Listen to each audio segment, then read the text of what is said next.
Hey guys, Nuie here, and we are back again for the final portion of our Observatory raid, and this is the last boss, Thalos. Now, this is the only new boss that we actually have seen in the 8.0 patch, or 8.1 patch, I should say.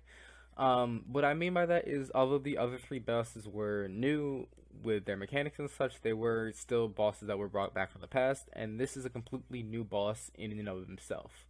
Now, Thalos has three main phases and several mechanics involved with each.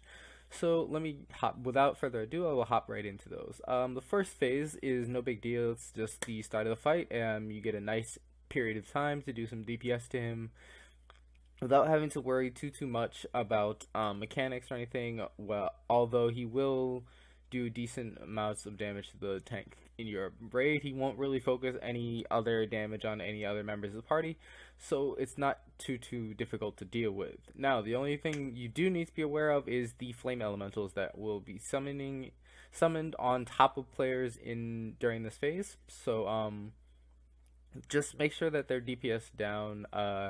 DPSing them down gives you a damage buff, so killing them very quickly helps you continue DPSing the boss himself. So as soon as they spawn, kill them and then return to DPSing the boss. There's no real need for placement here, but however, I would definitely suggest that as the fight goes along, you want to get him more into a central area of the arena.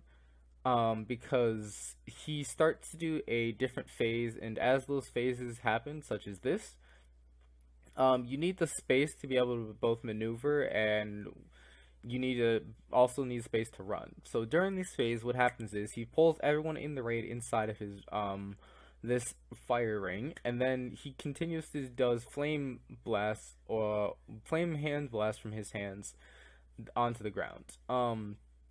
Now, these portions are highlighted by those red areas, as you saw, and as he continues to do this phase, the more damage ramps up from getting hit by those.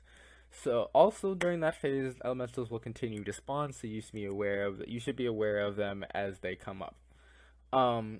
Now, as soon as that phase is about to end, he once again pulls everyone into him, and then he initiates a earthquake flaming ground area, which covers a little bit more than the full area of this ring that he currently has you in.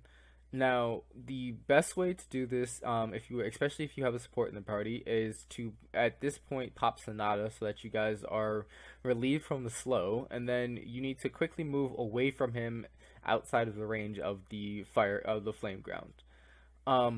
If you do not make it outside of the range of the flame ground, you will be both knocked into the air, and it does a significant amount of damage. To lower geared players or even players with just lesser health, it can pretty much kill you, especially if you've taken too much damage during that flame circle phase in and of itself. Altogether though, it's not a huge problem to avoid the flame itself. It's not a huge problem to get out of the hurricane, but I would definitely suggest that this is why I do suggest you have the boss kind of in the center of the room, because it gives you a larger area to move away from him without having to run in a specific direction. Everyone can just kind of space out evenly around the ring and then come back in. Now, this is a pug, so it's not exactly the cleanest communication, but if you guys are coming into this as a raid group, that's how I would suggest you doing it, because it's just quite a bit simpler in terms of dealing with all of the AoE and everything. Also, when it comes to this phase, do not try to run outside of the circle early. The ring does quite a bit of damage, especially the outer ring, so trying to run outside of it is not advised, and he pretty much just pulls you back in immediately anyways, so it's not worth trying to run outside of. But as you can see, you just want to kind of, as soon as that earthquake starts to go, it starts to move out, and you just want to move away from it. I wouldn't suggest trying to DPS during that portion. It's about 10 seconds where you can't DPS because you just need to get out of that space. However, if you have enough range, like a scout or a summoner or a bard or even a mage, you shouldn't have too much issues getting out and still being able to get back in DPS quickly. So as you can see, Neo Phoenix did a great job of both avoiding the damage and still maintaining large amounts of damage onto the boss.